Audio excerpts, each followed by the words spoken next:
दोस्तों सादर वंदे मातरम। मैं पुष्कर बाबू और मैं परास्नातक हिंदी साहित्य का छात्र हूँ। गोंडा जनपद के सुप्रतिष्ठित और जिसकी प्रसिद्धि दूर दूर तक है, ऐसे श्री लाल बहादुर डिग्री कॉलेज के आज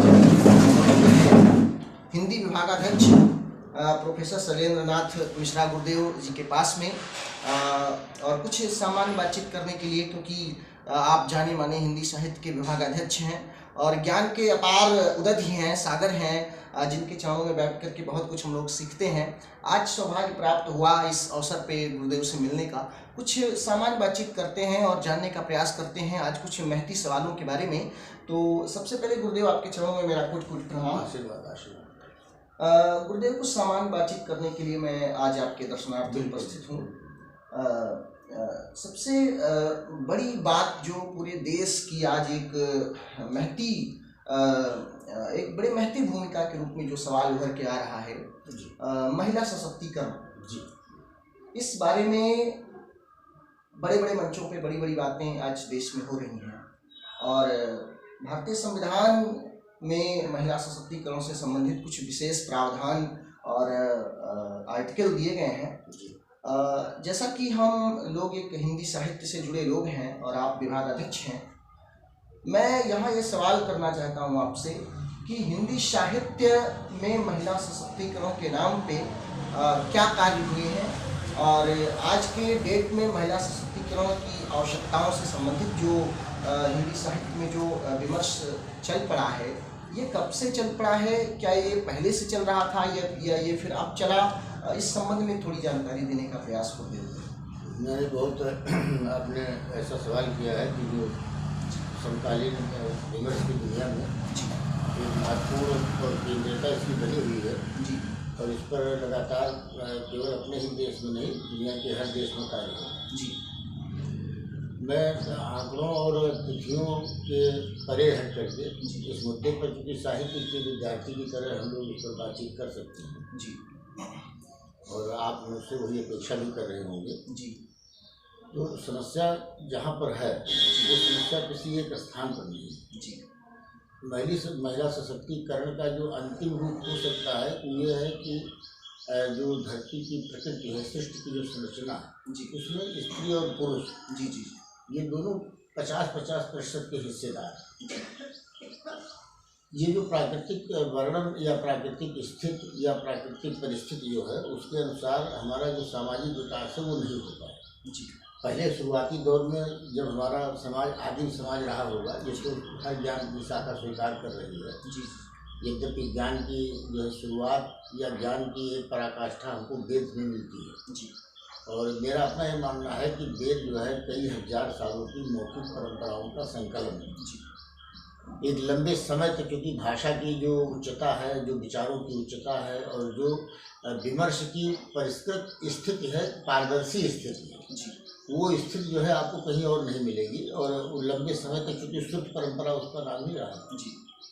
वहाँ पर आपने देखा होगा कि वहाँ पे जो भी हमारे सूत्र के रचनाकार हैं, उनके समान प्रतिभागिता वहाँ पर हमारे महिला समाज की है। वहाँ पे बड़ी हमारी आदरणीय महिला जो है सूत्रकार आपको मिलेंगी महर्षि परंपरा में। और जो सामान्य जीवन रहा होगा वो आदिम समाज का जो समाजशास्त्र कहता है कि श्रम के आधार पर यानी शक्ति के आधार पर समाज का संगठन उस समय बना होगा, क्योंकि प्रकृति से हमें बल के आधार पर ही भोज्य सामग्री मिल रही होगी, चाहे पेड़ पर चढ़ करके कोई फल तोड़ लेना हो, चाहे किसी जानवर का शिकार करके, अगर सब मांसाहारी है तो उस तरीके से आखेट के माध्यम से वो प्राप्त करेगा, या प्रकृति के द्वारा जो जंगल में या प्रकृति में जो जी चीज़ें हैं उनको समझ करके कि खाद्य है कि अखाद्य है, इनका एक लंबा संघर्ष है मानव जीवन का और प्रकृति का जी। तो जो भी चीज़ें आज हमारे पास हैं, हमारे पूर्वजों ने बड़े संघर्ष के बाद दिया है। कोई भी चीज़ जी जी, एक बटन भी अगर हमारे पास है या सिला हुआ कपड़ा भी पहनते हैं जी, ये किसी की तपस्या का ही परिणाम है कि हमको मिला हुआ है जी। ऐसे अगर हम सेब खाते हैं तो ये भी, तो महिला जो सशक्तिकरण का जो संदर्भ है वो पहले महिला सशक्तिकरण का संदर्भ इस रूप में नहीं था कि हम किसी अधिकार की लड़ाई लड़ें, हम परिस्थिति जन्य स्थितियों में अपने कर्तव्यों का स्वनिर्धारण कर लेते थे। तो जो हमारा प्रागैतिहासिक समाज है उस समाज में जो एक परिकल्पना हमारे जो समन्वयवादी विचारधारा की है कि जो किसी अति के वाद पे नहीं जाते, वो एक बीच का रास्ता देखते हैं कि आखिर हुआ क्या होगा जी। तो उसमें यही हुआ होगा कि पुरुष मूलतः जो है प्राकृतिक तरीके से शारीरिक जो प्रकृति है उसकी वो बलिष्ठ है, वो जो बल वाले कार्य रहे होंगे उसको करता रहा होगा और बच्चों का पालन पोषण एक जगह रह करके। सर मेरा जो मूल नहीं मैं बता रहा हूँ, उसी बात पर आ रहा हूँ। तो वो लोग अपने बच्चों का संरक्षण या जो प्रकृति प्रदत्त चीज़ें थी उनको सुरक्षित लंबे समय तक भोजन के रूप में कैसे रखा जाए, क्योंकि जब नगर और ग्राम की अवधारणा नहीं आई थी तब जो हमारा समाज था वो बराबरी का समाज रहा होगा, क्योंकि उसके आधार पर न चल नहीं सकता। बाद में जैसे जैसे शिक्षा का विस्तार हुआ, ज्ञान का विस्तार हुआ, वैसे वैसे जो है वैसे परिस्थितियों में कुछ न कुछ अंतर जरूर आया होगा। ये जो अंतर हमारे अपने यहाँ के जो समाज थे जिसमें बहुत सारी संस्कृतियों का मिलन बताया गया कि हमें कोई शक, कोई मंगोल, कोई हूण था तो चाहे वो यक्ष, चाहे किन्नर, चाहे गंधर्व, चाहे किरात या आदिवासी, जो भी संदर्भ रहे हों, उनको संदर्भ में हम लोग इस छोटी सी वार्ता में नहीं जा सकते हैं, लेकिन उन सारे संदर्भों का समन्वय हो करके एक परिष्कृत समाज हमारा बन रहा होगा। इसमें बाहर का धार्मिक आगमन हो गया, युद्ध के माध्यम से इस्लाम का आगमन हुआ। आज जानते हैं कि पूरा भक्तिकाल की संरचना दो आचार्यों के बीच में चलती है कि इस्लाम के कारण भक्ति आया कि भक्ति स्वतः आया, इस्लाम थोड़ा मोड़ा कारण उसका या प्रभाव माना जाए। लेकिन उस समय ये जरूर रहा होगा कि जनता और जो शासक है उसमें एक वर्ग बन गया होगा कि एक तरफ शासक वर्ग जो अलग है और दूसरी तरफ जो शोषक जो है जो शासित वर्ग है। सर मैंने कहीं पढ़ा कि रणवीर सहाय जी लिखते हैं कि पढ़िए गीता, बनिए सीता, किसी मूर्ख की हो प्रणीता, निज घर बार बसाइए, तबियत गीली, आंखें गीली, घर की सबसे बड़ी प्रतिली भक्तर भाग बसाइए। या फिर मैथिली संगुप्त जी कहते हैं कि अगला जीवन हाय तुम्हारी यही कहानी, आँखों में है दूध और आंचल में है दूध और आँखों में पानी। या फिर प्रसाद जी लिखते हैं कि नारी तुम केवल श्रद्धा हो, विश्वास रजत नकपक तल में, पीयूष रोड सी बहा करो जीवन के सुंदर संपल में। तो बात हो रही है महिला सशक्तिकरण की। ये जितने नाम आप बताए हुए हैं ये लगभग आधुनिक काल और आधुनिक काल के आसपास की ही चीज़ें हैं। मैं आपको बता रहा हूँ कि जो आदिम काल से चल रहा है, स्त्री और पुरुष की जो समस्या है वो किसी एक काल की नहीं है। तो भक्त काल में आकर के भी अगर आप देखेंगे तो भक्त काल में आपको जो स्थितियाँ हैं उस समय धार्मिक कारणों से स्त्रियों के ऊपर तरह तरह के प्रतिबंध लगाए गए, ठीक, कि बाहर नहीं निकले, पर्दा प्रथा इत्यादि चीज़ें की गई। जिसका उदाहरण आपने तालाब की मछलियाँ नागार्जुन में पड़ा होगा कि मछली तुम भी मछली हम भी मछली। एक स्त्री कहती है कि जो है तुम जैसे तली जा रही हो वैसे हमको भी यहाँ सूर्य पश्या का सिद्धांत आया कि जो है नारियाँ घर के बाहर न निकले, सूर्य की रोशनी में ना आए, वो उनकी त्वचा काली हो जाएगी, वो घर में ही रहें। तो घर की देहरी बना दी गई कि देहरी के अंदर की वस्तु होगी। तो ये ऐतिहासिक कारणों से हुआ। ऐसे अब आप आइए जो है अंग्रेज आ गए, अंग्रेज के शासन काल में महिलाओं की स्थिति समाज में दूसरी तरह की बढ़ी, क्योंकि तब कई वर्ग नए आ गए।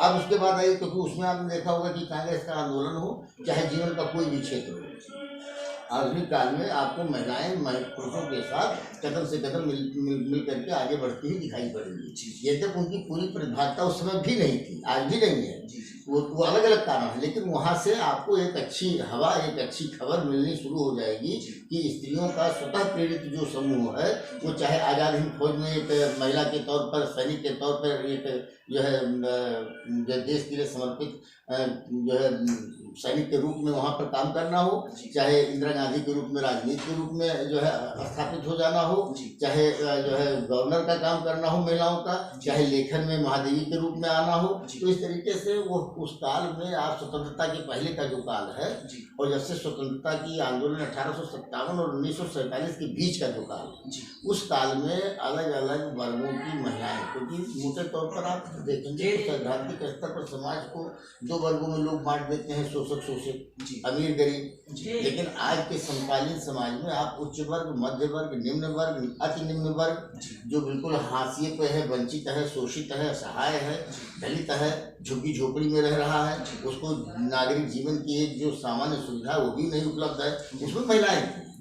तो अगर आप महिलाओं के सशक्तिकरण की बात कर रहे हैं तो उच्च वर्ग की महिलाओं के सशक्तिकरण की प्रक्रिया मध्य वर्ग की महिलाओं की सशक्तिकरण की प्रक्रिया, मध्य वर्ग में भी वह महिलाएं जो पढ़ी लिखी हैं, वह महिलाएं जो है शिक्षित हैं, साक्षर हैं, वह महिलाएं जो नौकरी पेशा हैं, वह महिलाएं जो घर का काम कर रही हैं, इनकी सबकी दुनिया अलग है। इसी तरीके से जब निम्न वर्ग में आप पाएंगे तो उस निम्न वर्ग में भी अलग अलग वर्ग हैं, उनकी जो महिलाएं हैं। तो महिला सशक्तिकरण को केवल कुछ महिलाओं तक सीमित करने की अभी आवश्यकता नहीं है। अभी ये पक्ष हमारा बड़ा कमजोर है। अभी हमको उनको जो हम राजनीतिक तरीके से या संवैधानिक तरीके से जो अधिकार दे भी रहे हैं, उन अधिकारों पे मोटे तौर पर सामान्यता जो प्रयोग में देखा गया है उस पर पुरुष वर्ग का ही वर्चस्व है।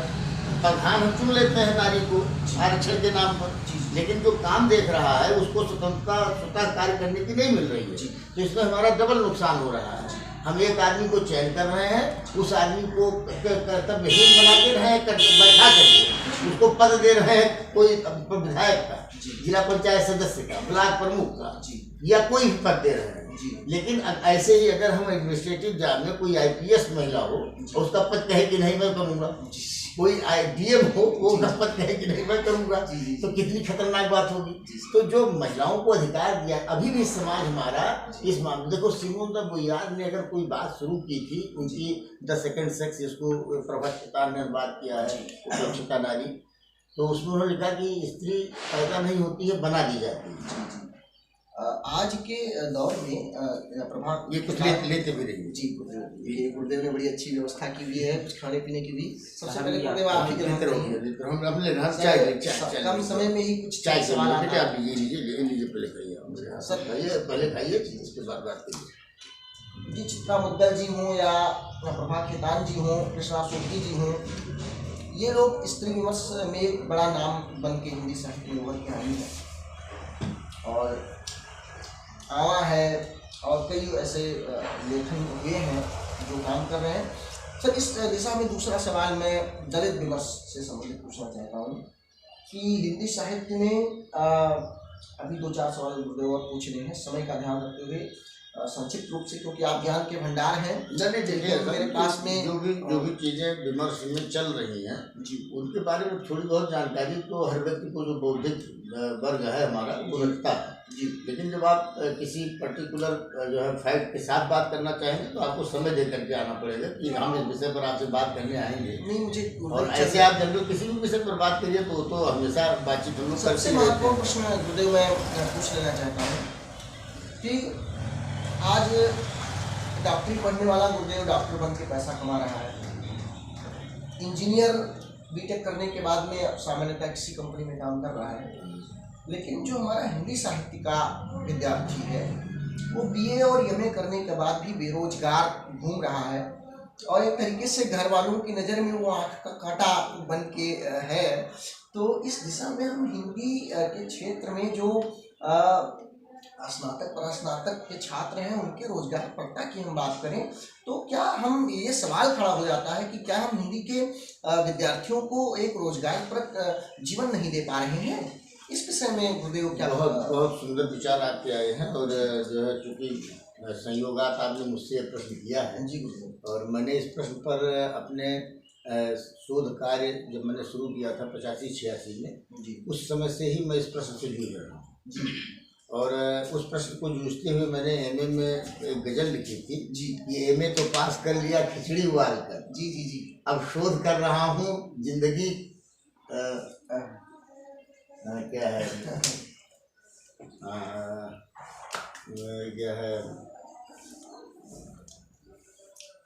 MA तो पास कर लिया खिचड़ी उबाल कर जी, अब शोध कर रहा हूँ जिंदगी हलाल कर जी। बहुत खूब। तो ये जो चीज़ थी हमने अपने गुरुदेव से प्रोफेसर सूर्य प्रसाद दीक्षित जी से, जो लखनऊ यूनिवर्सिटी में प्रोफेसर हेड रहे हैं गुरुदेव डिपार्टमेंट के जी, और पत्रकारिता विभाग के संस्थापक अध्यक्ष रहे हैं जी। इस समय अगर हम हिंदी विश्व अगर कहें, कोई हिंदी का कोई एक बड़ा संसार भी पूरी दुनिया में छाया हो, अगर उसमें कोई एक नाम हमको लिखना हो जी, तो हम एक से जो है नाम अगर लिखना हो तो अपने प्रोफेसर सूर्य प्रसाद दीक्षित जी का गुरुदेव का लिखेंगे जी।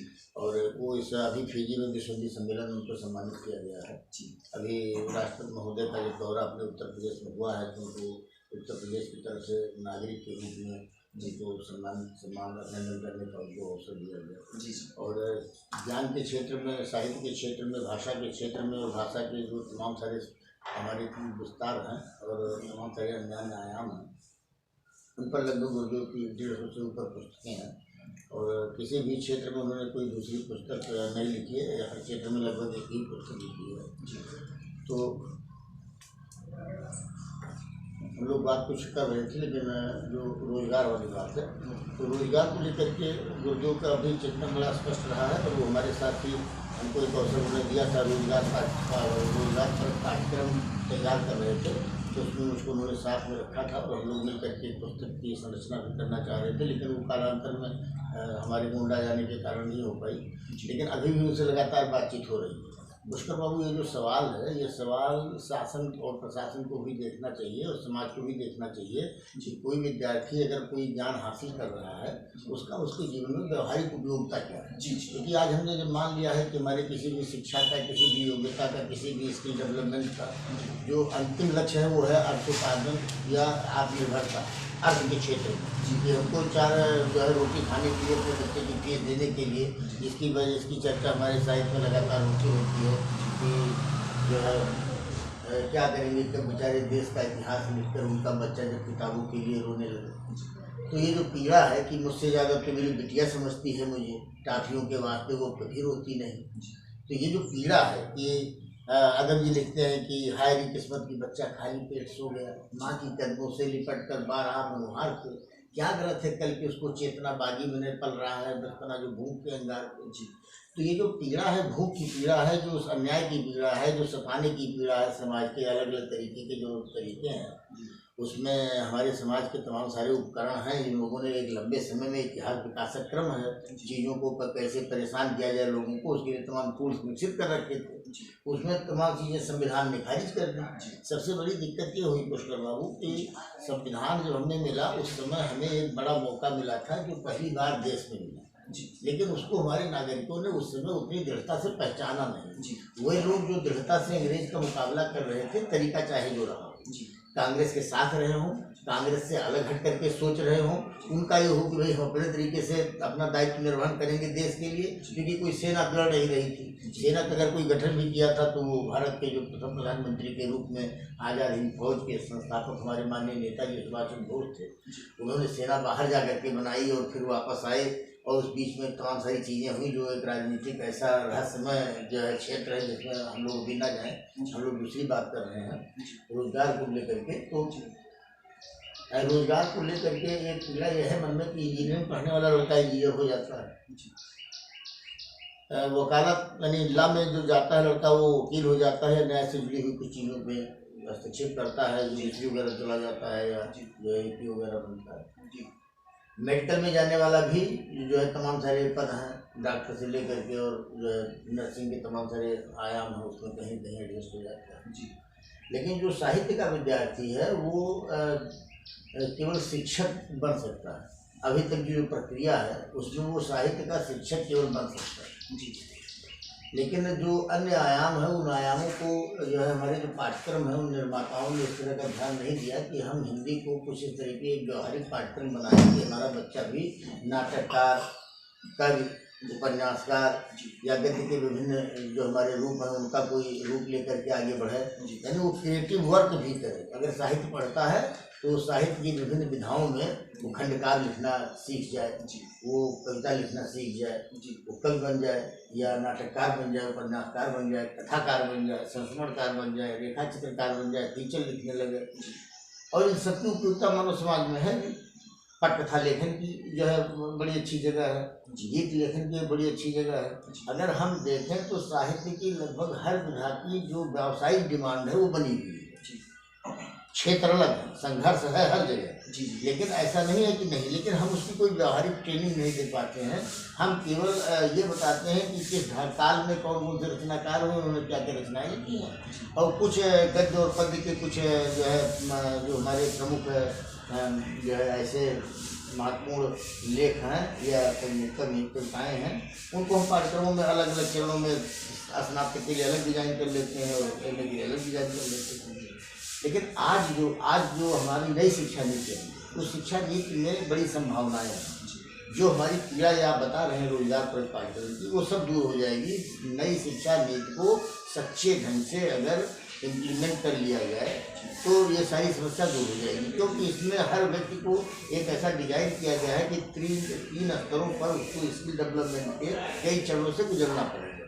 इसमें उनको MA के स्तर पर तो बिल्कुल छूट दी गई है कि वो किसी जो विधा के स्तर पर रचनात्मक स्तर पर काम करें प्रोजेक्ट के रूप में, वो यात्रावृत्ति लिखें, वो रिपोर्टाज लिखें, वो संस्मरण लिखें, वो फीचर लिखें, वो ब्लॉग लिखें, वो नाटक निबंध जो भी लिख पाएँ, जिस तरीके की उनकी गतिमति हो, क्योंकि हर रचनाकार जो है अपने यहाँ भी देखिए तो हर रचनाकार किसी जो है विधा में ही अपने को अच्छी ढंग से व्यक्त कर पाता है, हर जो है विधा में व्यक्त नहीं कर पाता है। कि किसी से अपेक्षा करें कि अगर वो साहित्यकार है तो बहुत अच्छा नाटक भी लिखेगा, बहुत अच्छा महाकाव्य भी लिखेगा।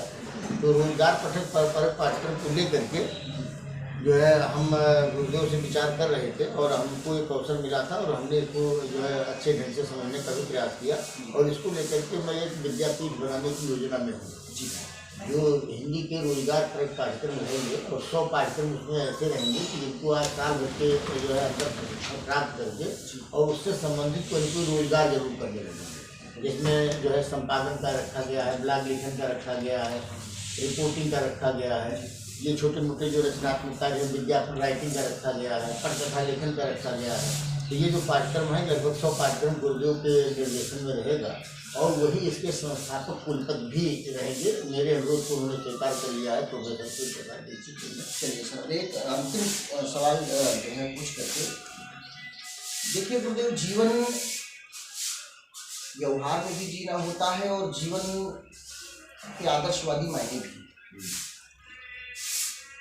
लेकिन इस आदर्शवादी का अतिवाद होना या व्यवहारवाद में कुछ सामान्य भूले होना, जो मानक तय किए गए हैं उन पर कुछ चलना और लीक से कहीं ना कहीं परे भटक जाना उन चीज़ों को समझ के साहित्य इस विषय में क्या मार्गदर्शन करता है, जीवन को कैसे जीना चाहिए, या तथागत का जो मध्यम मार्ग है इस विषय में साहित्य में जैसे उन्होंने एक मध्यम मार्ग दिया, ऐसे साहित्य में जैसे मैंने सुना है चित्रलेखा, तो गुरुदेव चित्रलेखा उपन्यास के बारे में सामान्य बता सके आप हमको मार्गदर्शन दे करके। और किसी भी समाज में दो चीज़ें जरूर आपको मिलेगी जी, और वो दो चीज़ों का युग जो है वो पूरे धरती पर समाया हुआ है जी, चाहे वो आकाश और धरती कहें जी, चाहे माता और पिता कहें जी, चाहे सूर्य और चंद्रमा कहें जी, चाहे रात और दिन कहें, चाहे स्त्री और पुरुष कहें जी, ऐसे ही पाप और पुण्य जी, हमारा पूरा जो जीवन है वो पाप और पुण्य के दायरे में बना हुआ है। इसको आप किसी देश या किसी धर्म या किसी जो विचारधारा से अगर जोड़ रहे हो तो मैं इसको थोड़ा सा खारिज करके ये कह सकता हूँ कि मनुष्य के द्वारा किए गए अच्छे कार्य और मनुष्य के द्वारा किए गए ऐसे कार्य जो अच्छे न माने गए किसी समय परिस्थिति विशेष में, क्योंकि कोई भी कार्य मनुष्य का अच्छा बुरा से बुरा भी किसी समय काल परिस्थिति में हो सकता अच्छा माना गया हो, है ना। ये परिस्थिति जन्य जो चीज़ें हैं उन पर हम लोग विचार नहीं करेंगे। तो पाप और पुण्य जो है कोई चीज़ है नहीं, ऐसा चित्रलेखा में भगवती चरण वर्मा ने विचार करके बताया, विमर्श किया और एक कथा के माध्यम से उन्होंने इसको स्थापित किया कि पाप और पुण्य कुछ नहीं है, ये केवल काल और परिस्थिति विशेष के कारण जो है हम किसी चीज़ को पाप और पुण्य कहते हैं। साहित्य की बात अगर आप करते हैं तो साहित्य इस क्षेत्र में किसी को क्यों बचाता है, वो क्योंकि वो निर्मलता तक पहुँचाता है। कोई भी साहित्य पढ़ते हुए आप अपने मन की निर्मलता तक पहुंचते हैं, वो अस्थायी रूप वहाँ पर रह पाता है कि नहीं। आप उस निर्मलता को देखकर भयभीत हो जाते हैं, निर्मलता को देख करके चमत्कृत हो जाते हैं। तो मन की जो निर्मलता है वो चीज़ आपको साहित्य देती है। इसीलिए साहित्य को सर्वे भवन्तु सुखिनः वसुदेव कुटुम्बकम्, सबके कल्याण, जो है काव्य शिष्यर्थ के व्यवहार उद्देश्य श्वेत रक्षते, जो लोक मंगल की बात है वो सोसर संकरित हुई। ये जो चीज़ है ये आपको साहित्य में ही मिलेगी, क्योंकि ज्ञान जो है हमारा जो ज्ञान है वो दो ही रूप में है, शास्त्र और साहित्य। तो साहित्य जो है किसी भी भाषा में जो भी सर्वश्रेष्ठ किसी भाषा का है वो साहित्य है, क्योंकि साहित्य भाषा का नवनीत है। बाकी बोलचाल और फिर गद्य, फिर हमारा जो शास्त्र है वो, तो ये जो चीज़ें हैं इनसे होते हुए भाषा भी अपने चरम पे पहुंचता है साहित्य में। तो चलिए, बहुत अच्छा लगा आज गुरुदेव से बात करके। कुछ प्रश्न बहुत हैं, विडम्बनाएं बहुत हैं, लेकिन गुरुदेव के सानिध्य में रहते हुए सारे जो है प्रश्नों द्वंद्वों का समाधान होता रहता है। और आप जाने माने जो है अभी कुछ जो है ज्ञान के उदधि में कुछ डुबकियाँ गुरुदेव ने हमको लगवाई। आशा है कि इस तरीके से गुरुदेव अपने मेरे जीवन में अपने ऐसे कुशल जो है मार्गदर्शन के द्वारा मेरा मार्गदर्शन के द्वारा मेरे जीवन को गति प्रदान करते रहेंगे। इन्हीं शब्दों के साथ आज मैं कृतार्थ हुआ और पुनः मिलने की आकांक्षा लिए हुए मैं आज अपने इन शब्दों को यहीं पर मैं स्थायित्व दे रहा हूँ। आप सभी लोगों को जिन्होंने इतनी देर तक गुरुदेव का सानिध्य प्राप्त किया मेरे साथ में, उनको भी मेरा बहुत बहुत धन्यवाद, बहुत बहुत धन्यवाद। वंदे मातरम।